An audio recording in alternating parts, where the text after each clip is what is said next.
karapat-dapat, Emre. Kulang pa ang aking kaalaman bilang bataluman. Kakayanin ninyo itong lahat kung kayo ay nagkakaisa at nagtutulungan.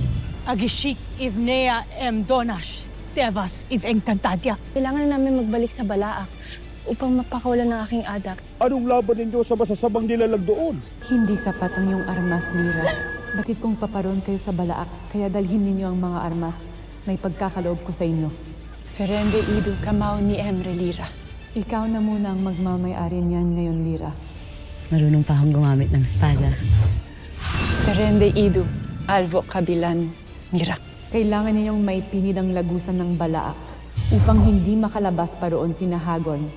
Maaari ko bang malaman kung sino itong masamang bathala na tinutukoy ninyo? Ang batalang ito ay si Gargan, ang Diyos ng pagkawasak. Muli kitang binubuhay nilikha upang samahan ako sa aking. Hindi pa tapos ang misyon natin, Dea. Kailangan ka pa namin. Kailangan ka pa ng iyong brilyante. Sa isang kondisyon, wala na kayong sasaktan na engkantado at hindi na rin kayo makikipaglaban pa kanino man sa kanila. Malinaw, Dea. Narito na naman ang reyna ang nanakop at nagpahirap sa atin lahat. Pabayaan niyo na lamang ako. Ayoko nang manakit ng sino man sa inyo. Kasunungan! Kamatayan!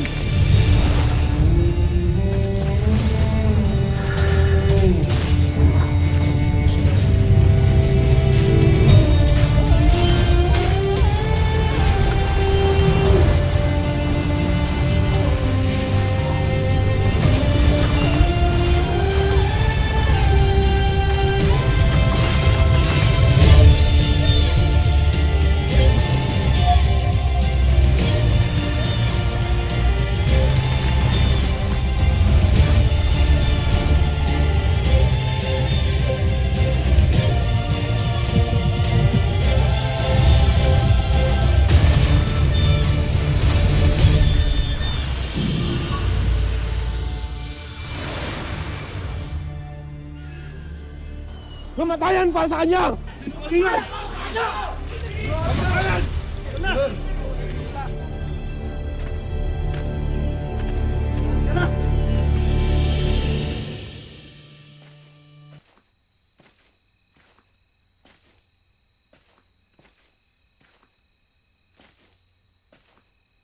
Hindi ka nais-nais ang mga tingin nila sa atin dito.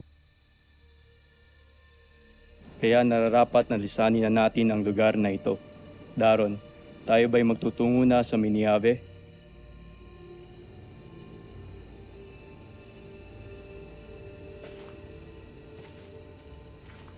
Maaaring hindi na muna mga kasama. Ngunit tutup din natin ang ating pangako kay Dea. Hindi na tayo ang magiging sanhi ng kaguluhan dito sa Encantadia. Maliwanag ba? Oo.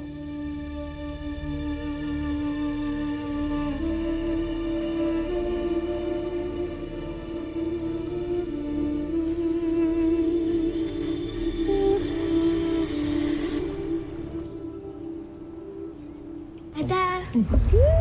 Ito po. Para sa inyo. Kumain na ba kayo? Hindi pa. Halina't kumain na tayo. Wala na iwan. Halika na.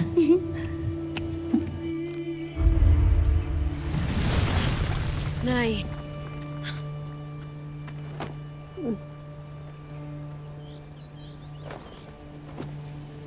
Nay, pasensya na po kayo, ha? Nagpunta po ako dito para magpaalam sa inyo. Binigyan po kami ng batalumang kasyupayan ng bagong misyon. Ang sabi po niya ay kailangan ninyong magbalik sa mundo ng mga tao upang hanapin ang masamang bathala, si Gargan. Paano niyo po nalaman, Nay? Sapagkat may hininga at tinig ang mga Pasneya, maging ang mga halaman at ang lupa. Kaya't mula sa Adamia ay dinala nila sa akin ang kanilang narinig at ibinalita. Talaga po? Mga marites din pala sila. Mamanahin ko rin po ba yung kakayahan na yan sa inyo? Maiintindihan ko din po ba ang mga halaman pati ang lupa? Pagtuluyan mo na nagamay ang iyong brilyante anak. At lubusan mo na makilala ang iyong sarili. Sa ganun eh, maaari mo nang makantan ang kakayahan na yun.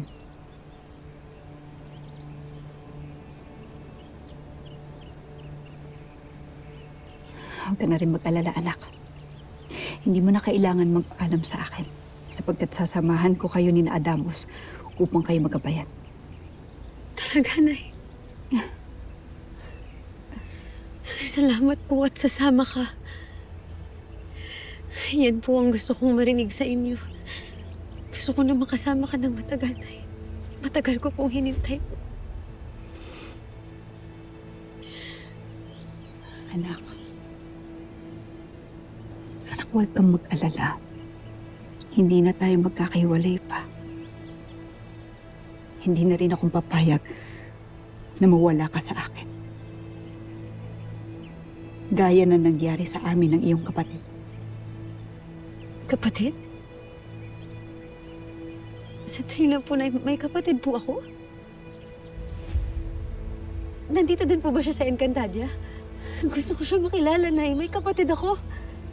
Oo, anak. Ngunit matagal na siyang namayapa. Namatay siya sa mundo ng mga mortal. Pinaslang siya ng mga ganid at sakit na tao. Kat nawala sila sa akin ni Akil at Gaya. Gaya?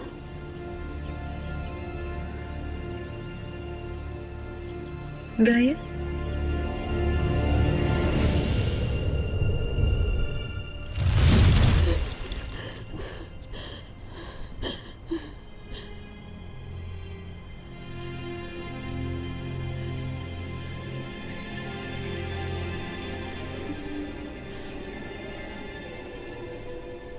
Pitena!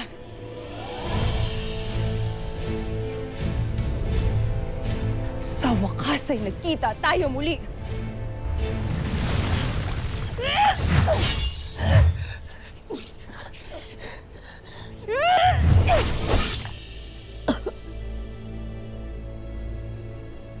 Hindi ako lalaban.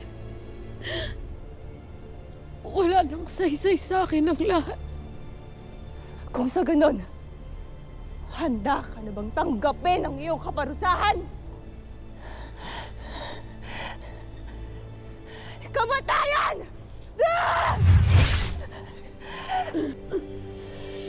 Kabalit na mahabang pagkakakulong namin!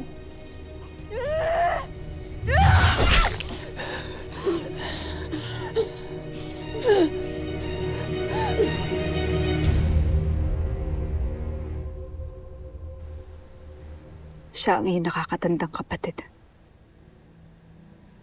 Gaya.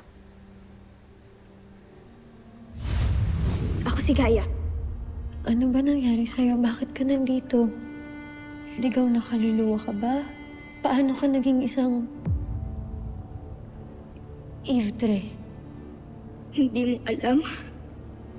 Wala nagsabi sa'yo kung sino ako at bakit ko kailangan mamatay. Alam niyo po, Nay. May nakilala po ako sa gubat. Isang Ivtre. Siguro po mga 11 o 12 anyos. At Gaya daw po ang pangalan niya.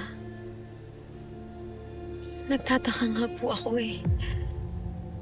Kasi kung paano po niya ako kausapin, para po bang kilalang kilala niya ako. At kilala din po niya kayo, Nay. Eh, hindi po kaya siya si Gaya? Hindi po kaya siya yung kapatid ko? Nasaan siya? Ibig kong pumaroon upang makatiyak kung siya nga bang iyong kapatid.